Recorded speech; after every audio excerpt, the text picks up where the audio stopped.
उत्तर प्रदेश के विशिष्ट माननीय मुख्यमंत्री महोदय सदैव समाज को खुश देना चाहते हैं। हार्दिक स्वागत, वंदन एवं अभिनंदन है। मंच सार्थक आसन उपकृत श्रीयुत जो आप पधारे है। मंच सार्थक आसन उपकृत श्रीयुत जो आप पधारे। हम आज गर्वित हृदय है हर्षित। दीपो हर तुम्ही पापम दीप ज्योति नमोस्तुते शुभं करोतु कल्याणं दीप ज्योति नमोस्तुते। इसी क्रम में हम माननीय विधायक श्री रामविलास चौहान जी से सादर अनुरोध करते हैं कि आप पुष्पकलिका के द्वारा माननीय मुख्यमंत्री महोदय का स्वागत एवं अभिनंदन करें। तालियों के साथ माननीय मुख्यमंत्री महोदय का स्वागत एवं अभिनंदन। इसी क्रम में भारतीय जनता पार्टी की जिला अध्यक्ष महोदय से अनुरोध है कि आप माननीय मुख्यमंत्री महोदय के पुष्पकलिका भेंट करके स्वागत करें।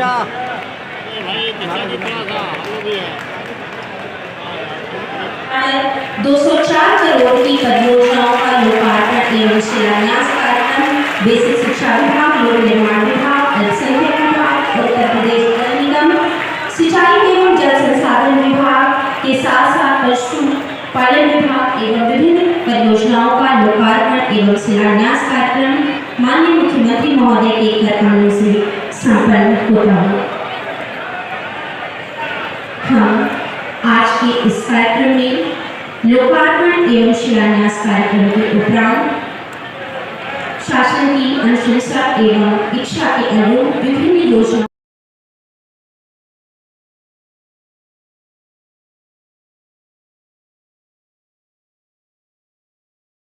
सरफराजुद्दीन जी 10 लाख का चेक माननीय मुख्यमंत्री महोदय के कर कमलों से प्राप्त करने के उपरांत श्री सुनील कुमार गुप्ता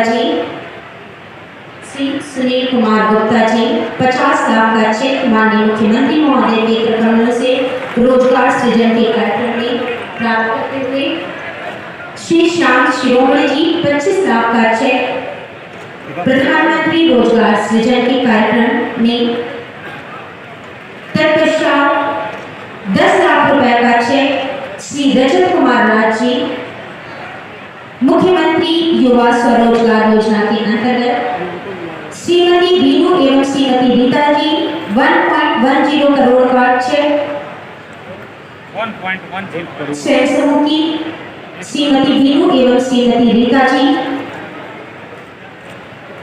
मुख्यमंत्री कन्या सुमंगला योजना से श्वेता गुप्ता जी को मंच पर आमंत्रित करते हैं कि आप मंच पर आएं और प्रमाण पत्र को प्राप्त करें।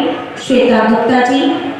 इसके पश्चात मुख्यमंत्री बाल सेवा योजना के अंतर्गत खुशबू यादव जी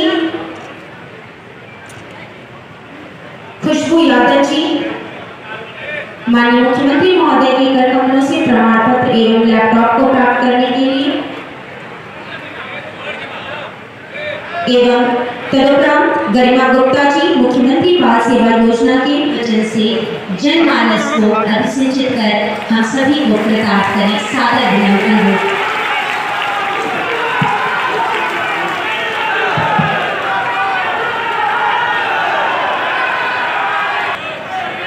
मंच पर उपस्थित प्रदेश सरकार में मेरे वरिष्ठ सहयोगी नगर विकास और ऊर्जा विभाग के मंत्री इसी माटी के सपूत से के शर्मा जी, माननीय विधायक मधुबन श्री रामविलास चौहान जी, विधान परिषद के माननीय सदस्य श्री यशवंत सिंह जी, श्री विक्रांत सिंह जी, जिला पंचायत अध्यक्ष श्री मनोज राय जी, नागरिक भाइयों और बहनों को एक साथ 203 करोड़ रुपए की परियोजनाओं के लोकार्पण और शिलान्यास के लिए हृदय से बधाई देता हूं। इनमें 32 परियोजनाएं जो 161 करोड़ 70 लाख रुपए की हैं, इनका लोकार्पण हो रहा है। ये परियोजनाएं पशुपालन विभाग से संबंधित हैं, लोक निर्माण विभाग से संबंधित हैं, टेक्निकल एजुकेशन से संबंधित हैं, कारागार प्रशासन से है, जल निगम, सिंचाई और जल संसाधन, व्यावसायिक शिक्षा, महिला कल्याण, उद्यान, राजस्व विभाग, सैनिक कल्याण और राज्य सड़क परिवहन निगम और स्वास्थ्य विभाग से संबंधित हैं। साथ ही 15 परियोजनाएं जो लगभग 42 करोड़ की हैं, इनका शिलान्यास हुआ है, जिनमें बेसिक शिक्षा, लोक निर्माण विभाग, अल्पसंख्यक कल्याण विभाग, उत्तर प्रदेश जल निगम, सिंचाई और जल संसाधन विभाग से संबंधित हैं। इन सभी का आज यहाँ पर शिलान्यास का कार्यक्रम हो रहा है।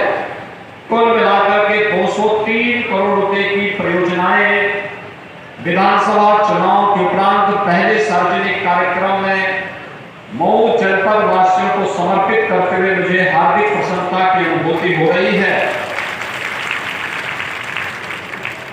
ऋषि मुनियों, क्रांतिकारियों और देश के विभिन्न क्षेत्रों में एक नई दिशा देने वाले मऊ जनपद को, जहां पर श्यामनारायण पांडे जैसे क्रांतिकारी वीर रस के कवि हुए थे, जिन्होंने हल्दी घाटी के माध्यम से भारत की विरासत के प्रति भारत के आम नागरिक का ध्यान आकर्षित किया था। इस धरती ने कल्पनाथ राय जैसा राजनेता भी दिया था और स्वामी सहजानंद के कर्मभूमि होने का सौभाग्य भी इस जनपद को प्राप्त हुआ है।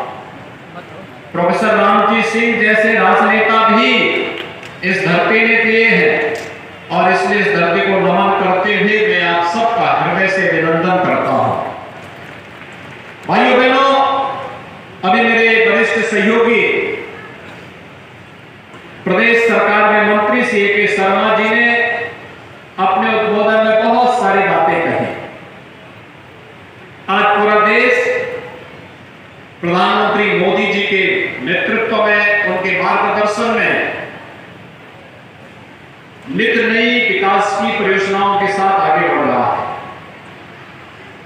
आज देश जब अपने आजादी के अमृत महोत्सव को पूरा कर रहा है, अमृत महोत्सव के साथ ही 75 वर्ष की इस यात्रा ने आज भारत की अर्थव्यवस्था को दुनिया की 5वीं अर्थव्यवस्था बना दिया।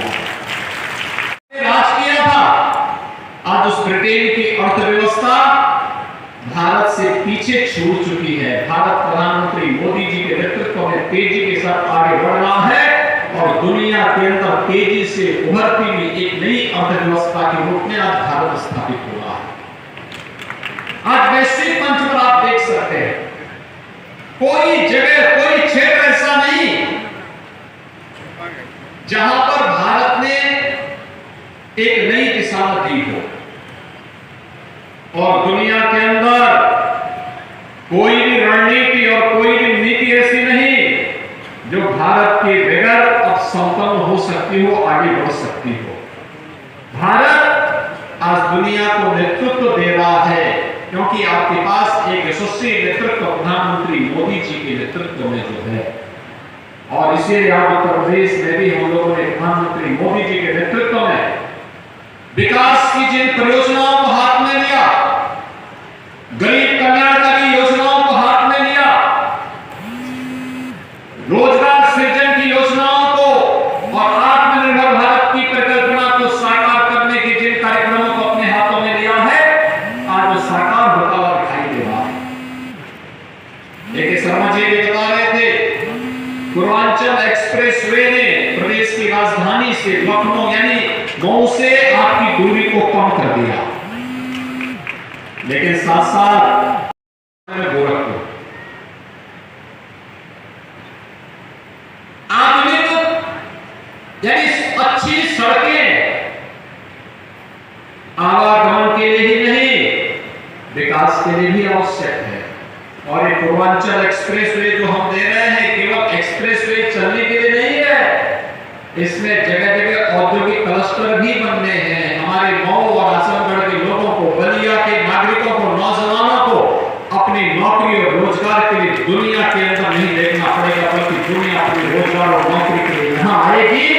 इसके लिए एक व्यापक कार्य योजना के साथ हम कार्य कर रहे हैं। जब दुनिया कोरोना से पस्त थी, तब प्रधानमंत्री मोदी जी देश के नागरिकों के जीवन को बचा रहे थे। फ्री में टेस्ट, फ्री में उपचार, फ्री में राशन और फ्री में वैक्सीन। पहली बार हुआ कि बीमारी, कोई नई बीमारी आए और मात्र 9 महीने के अंदर ही वैक्सीन भी आ जाए। और अभी एक नहीं, अब तो 5वीं वैक्सीन भी आ गई है, जो नाक में केवल डाला जाएगा एक नोजल, तो उसी से यानी इंजेक्शन लगाने की समस्या का भी समाधान हो गया है। 200 करोड़ वैक्सीन की डोजेस फ्री में देश के नागरिकों को मिल जाए। दुनिया के 25 देशों को वैक्सीन की आपूर्ति हो जाए। ये पहली बार होगा। ये नए भारत की नई तस्वीर है और इसी नई तस्वीर के लिए प्रधानमंत्री जी ने कुछ हम लोगों को आजादी के अमृत महोत्सव कार्यक्रम के अवसर पर एक संकल्प दिलाने के लिए कहा। उन्होंने पंच प्राणों की बात कही, एक विकसित भारत बनाना है, लेकिन गुलामी के अंशों को नहीं स्वीकार करना है, उसको नहीं स्वीकार करना है। इसके लिए विरासत का सम्मान करना होगा, अपने अपने क्षेत्र में अपने कर्तव्यों का पालन करना होगा। यही है नए भारत की नई तस्वीर। यही से बनेगा नया भारत, आत्म भारत। और इसके लिए ही आप सरकार कार्य कर रही है। लोक कल्याणकारी योजनाओं में आपने देखा होगा, हर गरीब के लिए शौचालय का निर्माण कराया गया। हर जरूरतमंद को प्रधानमंत्री आवास योजना और मुख्यमंत्री आवास योजना से आच्छादित किया गया। हर गरीब के घर तक विद्युत के कनेक्शन या तो उपलब्ध कराए गए या उपलब्ध कराए जा रहे हैं। हर गरीब को रसोई गैस की फ्री में कनेक्शन उपलब्ध कराए गए। और अब तो ये भी व्यवस्था बनाई गई है कि दीपावली और होली के अवसर पर उज्ज्वला योजना के हर लाभार्थी को फ्री में राज्य सरकार एक सिलेंडर भी उपलब्ध करवाने का कार्य करेगी। भाइयों बहनों, ये काम पहले भी हो सकता था। रोटी, कपड़ा और मकान देने की बात तो बड़ी बड़ी घोषणाएं होती थी। गरीबी हटाओ के बड़े बड़े नारे लगते थे, लेकिन ये कभी गरीबी हट नहीं पाई। गरीबों को कभी मकान नहीं मिल पाया, शौचालय नहीं मिल पाया, बिजली का कनेक्शन नहीं मिल पाया, वृद्धावस्था पेंशन नहीं मिल पाया, निराश्रित महिला पेंशन और दिव्यांगजन पेंशन नहीं मिल पाया, नौजवान के रोजगार के लिए और महिलाओं के स्वरोजगार के लिए कोई कार्यक्रम नहीं हो पाए। पहली बार हुआ है जब इस पर सोचा जा रहा है। जब दुनिया कोरोना से पस्त थी, तब डबल इंजन की सरकार जनता जनार्दन की सेवा के लिए पूरी ताकत के साथ लगी हुई थी। हर व्यक्ति तक भरण पोषण भत्ता, फ्री में राशन की व्यवस्था, इसको करने के प्रयास हो रहे थे। लेकिन राष्ट्रीय शिक्षा नीति भी लागू हो रही थी। और भाइयों बहनों, महाराज सुहेलदेव के नाम पर 1000 वर्ष तक जिन्होंने महाराज सुहेलदेव को विस्मृत कर दिया था, ये डबल इंजन की भारतीय जनता पार्टी की सरकार है, जिन्होंने महाराज सुहेलदेव के नाम पर दुनिया के अंदर पहला विश्वविद्यालय आजमगढ़ और मऊ के बॉर्डर पर बनाने का काम कर रही है। नए इसके तहत वही लोग देंगे, नया विश्वविद्यालय नए पाठ्यक्रम के साथ यहाँ के नौजवानों के बेहतर भविष्य की तस्वीर को प्रस्तुत करने जा रहा है। तो औद्योगिक क्लस्टर के माध्यम से भी संभावनाओं को विकसित करना होगा। निवेश के लिए अनुकूल वातावरण हम लोगों ने बनाया है। अपराध और अपराधियों के प्रति जीरो टॉलरेंस। अपराधी कोई भी हो, माफिया कोई भी हो, कितना भी बड़ा क्यों न हो, कितना भी उसको बड़ा संरक्षण प्राप्त क्यों न हो, अगर पाताल के अंदर भी छुपा होगा, वहां से भी उसको निकाल करके बाहर उठाएंगे और कानून के शिकंजे में डाल करके उसको सजा दिला करके रहेंगे। इस क्षेत्र के विकास को बाधित करने का पाप इन माफियाओं ने, उनके गुटों ने किया है। ये क्षेत्र मेहनती था, पुरुषार्थी था, देश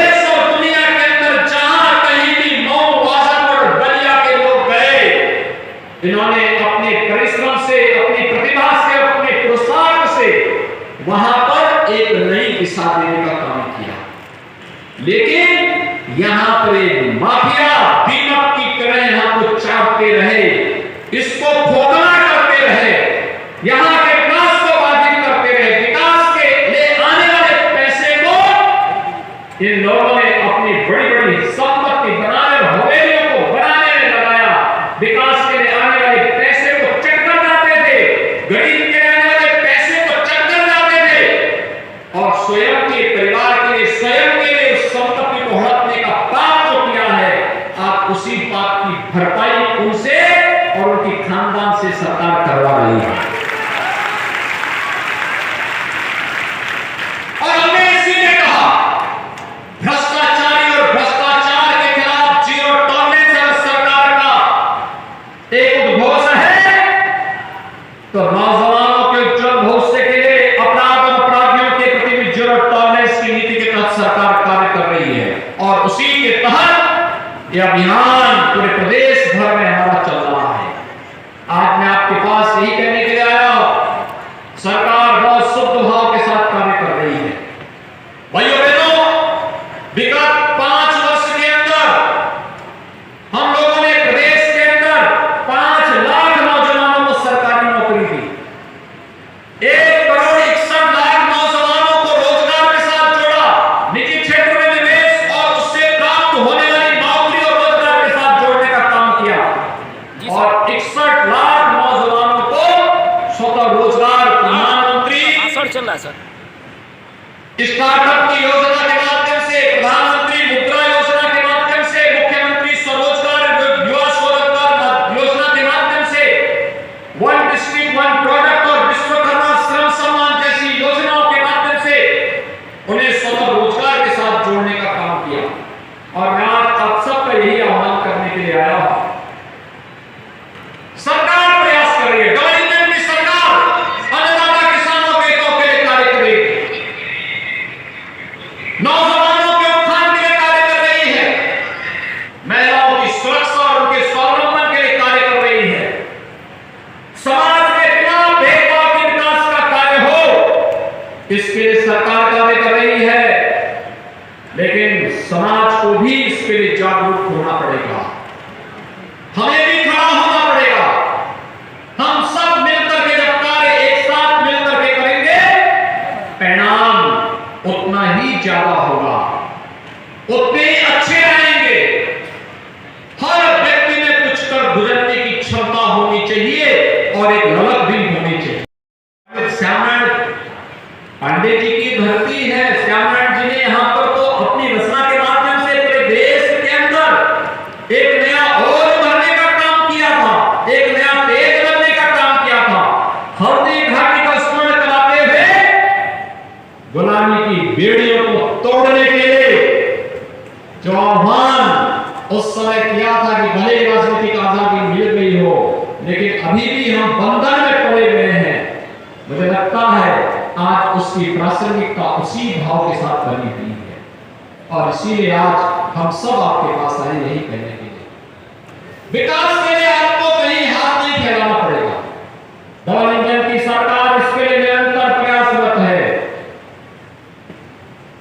किसी भी प्रकार की कोई समस्या नहीं। आप देखे होंगे आजादी के बाद 1947 में देश आजाद हुआ, 70 वर्षों में केवल 12 गवर्नमेंट मेडिकल कॉलेज बने थे राज्यों के लोग, 12, और हम लोगों ने मात्र 5 साल में 35 नए मेडिकल कॉलेज हम वर्तमान में बना रहे हैं। 35, 14 जिले हैं जहां कोई मेडिकल कॉलेज नहीं, न सरकारी न प्राइवेट, और 14 जनपदों के लिए भी हम लोग पॉलिसी लेकर के आ गए हैं, जिनमें बलिया भी है और मऊ भी है। इन दोनों जनपदों के लिए हम पॉलिसी लेकर के आए हैं।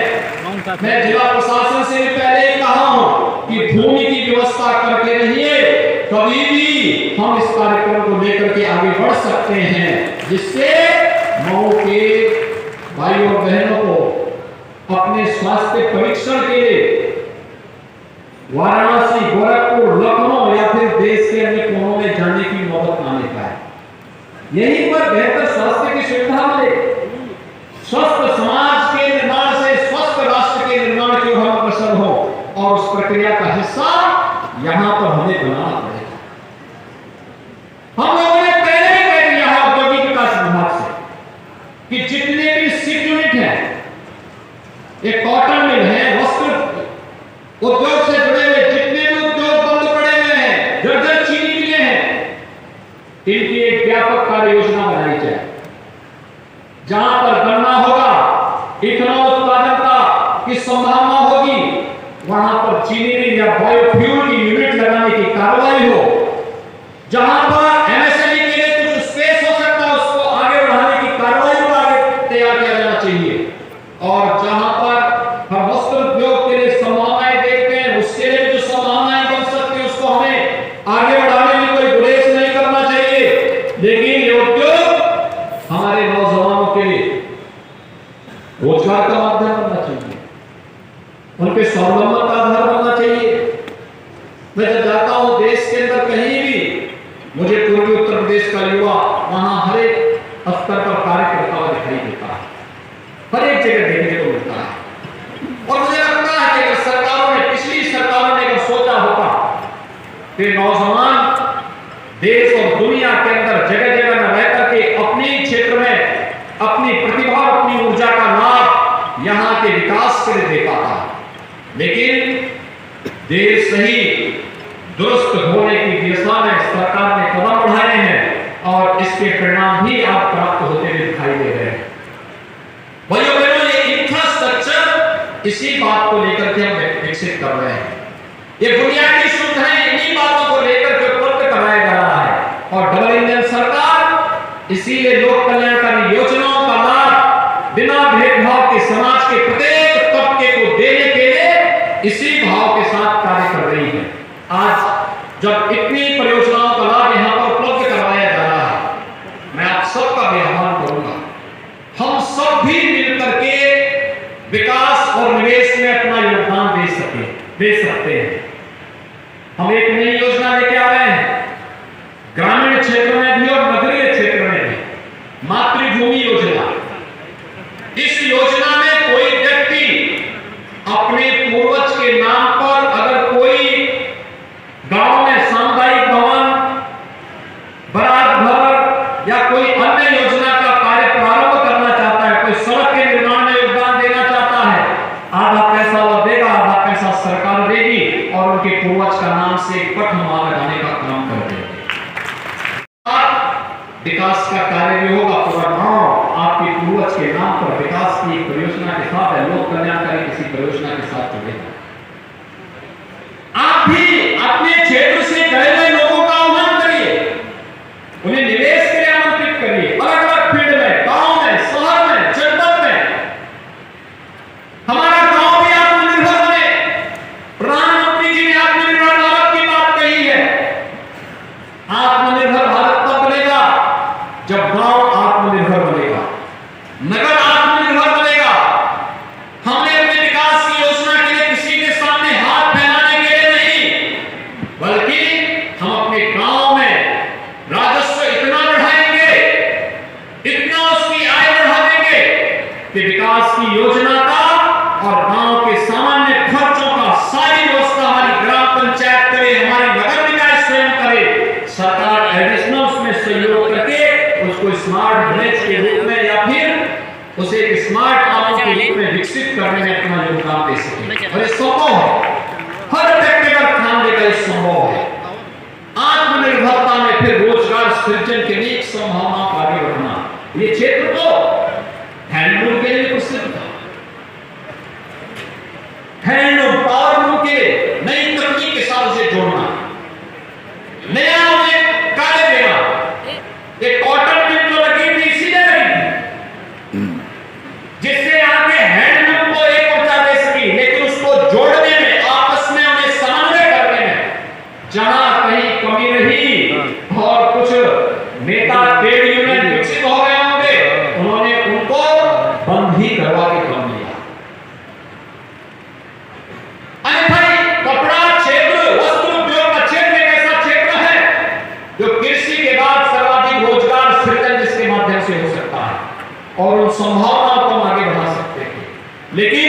वो संभावनाएं मरी नहीं है भाइयों बहनों, उसको आगे बढ़ाने की आवश्यकता है। आज मैं आपके पास इसी बात को लेकर के आया हूं। हम भी अपने स्तर पर प्रयास करें। डबल इंजन की सरकार आपके साथ में है। हम लोगों ने तय किया है कि भाइयों बहनों, प्रदेश को हम लोग देश की नंबर 1 की अर्थव्यवस्था बनाने का काम करेंगे। अगर प्रधानमंत्री मोदी जी के नेतृत्व में भारत दुनिया की सबसे बड़ी अर्थव्यवस्था बनने की ओर अग्रसर हो रहा है, अभियान के साथ ही आगे बढ़ सकता है। और उसी अभियान के साथ जोड़ने के लिए आज मैं आपके बीच यहां पर उपस्थित हुआ हूं। इसके लिए हमें विकास के बारे में सोचना पड़ेगा, एक सकारात्मक सोच को आगे बढ़ाना पड़ेगा, अपराधी और आपराधिक प्रवृत्ति के तत्वों से तौबा करना पड़ेगा। ये विकास के सबसे बड़े बैरियर है, ये विकास के सबसे बड़े कांटे हैं। इन्हें हर हाल में व्यवस्था से दूर करना पड़ेगा। और जब ये माफिया और अपराधी समाज और राष्ट्र की मुख्य धारा से हट करके इनके किए की सजाएं कानून के दायरे में बाहर करके किया जाएगा, तो भाइयों बहनों, कोई कारण नहीं कि आपके यहां के विकास को कोई ताकत रोक पाएगी। मऊ भी वैसे विकास करेगा जैसे वाराणसी और गोरखपुर विकास कर रहा है, जैसे लखनऊ विकास कर रहा है। इसी तेजी के साथ मऊ भी विकास की नई ऊंचाइयों को प्राप्त करता हुआ दिखाई देगा। और इसी विकास के लिए आपका आह्वान करने के लिए आज हम सब आए हैं। सरकार आपके साथ खड़ी है, पूरा सहयोग सरकार आपके साथ देने के लिए तैयार है, हर प्रकार से सहयोग देने के लिए तैयार है। सुरक्षा और समृद्धि सरकार की प्राथमिकता का हिस्सा है। सुरक्षा और समृद्धि में किसी प्रकार का कोई समझौता किए बगैर सरकार आपके साथ खड़ी होकर के कदम से कदम मिलाकर के चलेगी। इसके लिए मैं आप सबका आह्वान करूंगा कि आप भारतीय जनता पार्टी की डबल इंजन सरकार के साथ कदम से कदम मिलाकर के चलिए और विकास और सुरक्षा की गारंटी भारतीय जनता पार्टी की डबल इंजन की सरकार आप सबको देगी। आप सबको एक बार फिर से 203 करोड़ रुपए की परियोजनाओं के लिए हृदय से बधाई और शुभकामनाएं देते हुए आप सबके प्रति मैं अपनी मंगलमय शुभकामनाएं देता हूं। बहुत शीघ्र विजयादशमी का पर्व आने वाला है, 1 महीने से भी कम समय रह गया है। और भाइयों बहनों, इसके लिए विजया पर्व का आप सबको बधाई।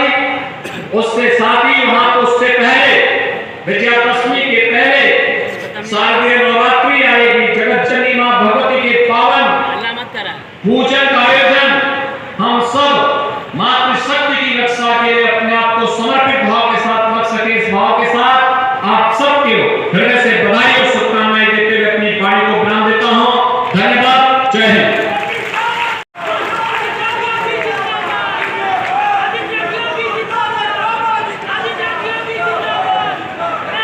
साथ ही माननीय मुख्यमंत्री महोदय को स्मृति चिन्ह भेंट करके अहर्निश सेवारत प्रशासन संवर्ग की ओर से कि आपका संरक्षण सदैव